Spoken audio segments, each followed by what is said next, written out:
Hello everyone. आज का हमारा टॉपिक है electric field intensity due to a point charge.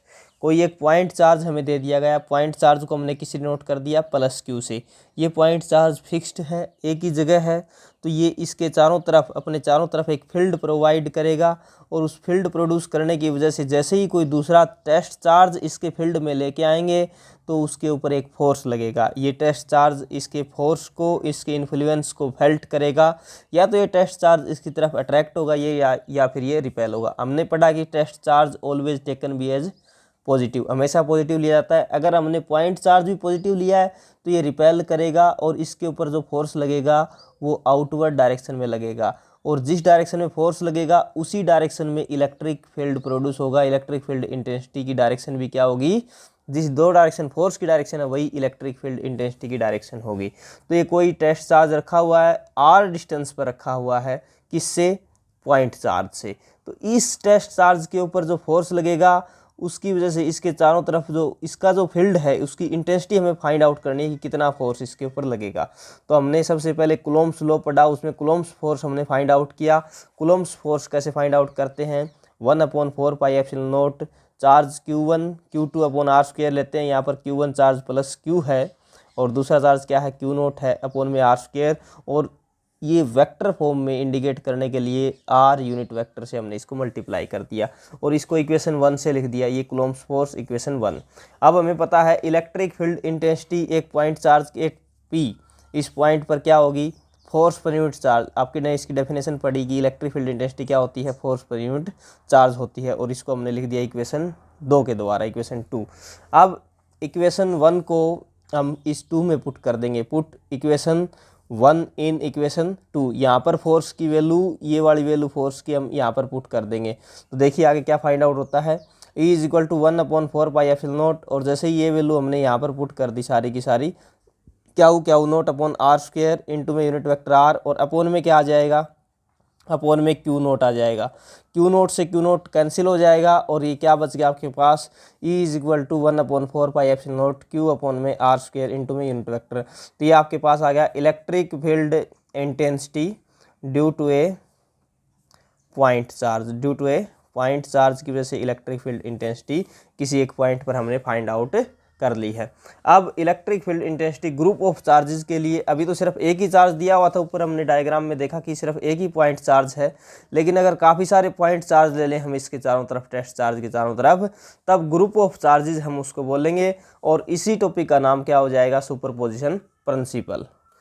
तो ग्रुप ऑफ चार्जेस की वजह से, काफ़ी सारे चार्जेस की वजह से, सारे के सारे चार्जेस ये पॉइंट चार्जेस हैं, फिक्स्ड हैं, एक ही जगह हैं, तो ये कूलम्स फोर्स लगाएंगे इसके ऊपर, टेस्ट चार्ज के ऊपर। टेस्ट चार्ज इनके फोर्स को एक्सपीरियंस करेगा, इनके फोर्स को फेल्ट करेगा। ये जो Q1 चार्ज है ये Q0 टेस्ट चार्ज के ऊपर फोर्स लगाएगा। अगर ये पॉजिटिव लिया हुआ है और टेस्ट चार्ज भी ऑलवेज टेकन एज पॉजिटिव, तो इसका फोर्स आउटवर्ड डायरेक्शन में, और इलेक्ट्रिक फील्ड इंटेंसिटी की डायरेक्शन क्या होगी, आउटवर्ड, इस डायरेक्शन में इलेक्ट्रिक फील्ड इंटेंसिटी हो जाएगी, और इसकी इलेक्ट्रिक फील्ड इंटेंसिटी को हमने E1 से लिख दिया। Q2 चार्ज है, ये भी उसके ऊपर फोर्स लगाएगा, ये भी positive charge, let we assume की पॉजिटिव है, तो ये भी आउटवर्ड डायरेक्शन में फोर्स लगाएगा, और इसकी जो इलेक्ट्रिक फील्ड इंटेंसिटी वो हमने लिख दी E2 के द्वारा। जो डायरेक्शन फोर्स की होगी वही डायरेक्शन किसकी होगी, इलेक्ट्रिक फील्ड की होगी। Q3 चार्ज है, ये सारे चार्जेस पॉजिटिव लिए हैं, लेट वी अज्यूम, तो पॉजिटिव लिए तो आउटवर्ड डायरेक्शन में फोर्स लगाएंगे, और इलेक्ट्रिक फील्ड इसके द्वारा जो इंटेंसिटी प्रोड्यूस की जाएगी उसको लिख दिया हमने E3 के द्वारा। इस प्रकार अनंत चार्ज, काफ़ी सारे चार्ज अनंत चार्ज हैं, तो इसकी भी इलेक्ट्रिक फील्ड इंटेंसिटी को हमने किससे लिख दिया, En से लिख दिया। तो सुपरपोजिशन प्रिंसिपल क्या कहता है, जो टोटल इलेक्ट्रिक फील्ड इंटेंसिटी होगा वो किसका होगा, इलेक्ट्रिक फील्ड इंटेंसिटी जो सभी चार्जेस के द्वारा प्रोड्यूस की जाती है उसका वेक्टर सम होगा।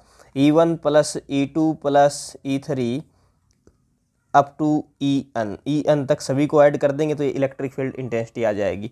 तो यहाँ से E1 की वैल्यू क्या आ जाएगी, अभी हमने ऊपर क्या पढ़ा, E की वैल्यू क्या है, ये 1/4πε0, और यहाँ पर Q कैपिटल Q चार्ज था, लेकिन यहाँ पर क्या कौन सा चार्ज लिया हुआ है, Q1 चार्जेस लिया हुआ है, और ये डिस्टेंस यहाँ पर आर स्क्वायर है, इसकी डिस्टेंस हमने कौन सी ले ली, R1 के द्वारा हमने इसको लिख दिया R1, और ये वेक्टर भी लगा सकते हैं इस प्रकार हम।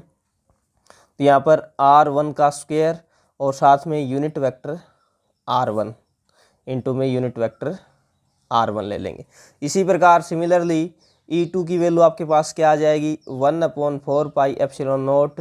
E2 किसकी वजह से प्रोड्यूस हो रहा है, चार्ज Q2 की वजह से, अपॉन में ये जो डायरेक्शन है इसकी वो R2 वेक्टर के द्वारा इंडिकेट की गई है, और यहाँ पर ये R3 लिख दिया हमने, और इसी प्रकार यहाँ पर क्या लिख दिया हमने, Rn।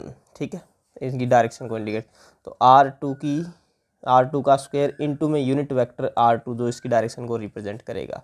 सिमिलरली इसी प्रकार E3 क्या आ जाएगा आपके पास, 1/4 pi epsilon naught Q3 upon में R3 का स्क्वायर इंटू में R3 unit vector, and En is equal to 1/4 pi epsilon naught Qn।